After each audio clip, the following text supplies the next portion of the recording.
көз ачыктарга, бакчыларга барган адамдарга кандай өкүм шариятта? Шариятта буларга баруу катуу тыюу салынган, арам ширк болуп эсептелет. Ширк деген бул капырдык. Ширк ушу динден чыгып кетиш коркунучу бар да. Ширк Алла Таалага ширк кошуп атат. Ширк кошуу да.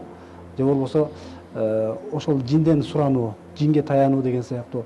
Шайлоо айткандай, мисалы, кээ бир көз ачык бакчылардын жиндери бар да.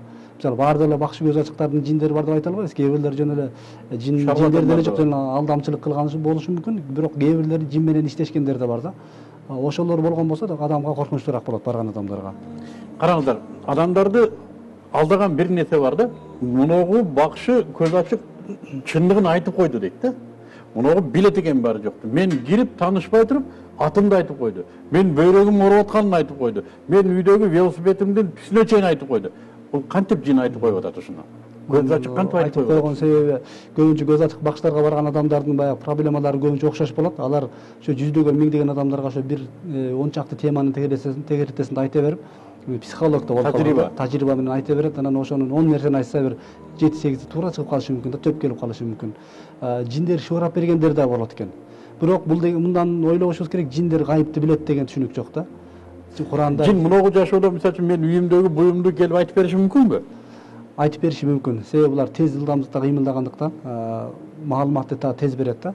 Жана кызмат кылып, бирок биздин шариятыбызда жин менен иштешүү арам, катуу тыюу салынган нерсе. Жерден бир кошумча. Жиндер эки бөлүнүп атпайбы? Мусулман жиндер менен капыр жиндер депчи.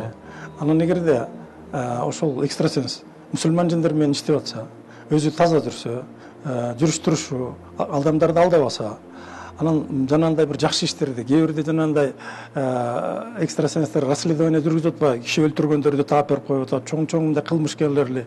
Анан ошондой кылып атса, биз аларга мындай позитивный көз караш менен жакшы мамиле кылып, аларды сыйлап, аларды урматтап атпайбызбы?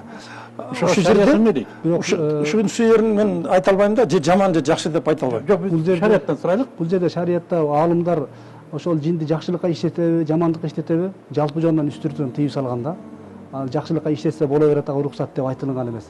Себеби адамдарга ишенич жок да, баары бир ал душмандык кылып бирөөгө чөчкөн болсо, аны жамандыкка деле иштетип коюш ыктымалы бар да.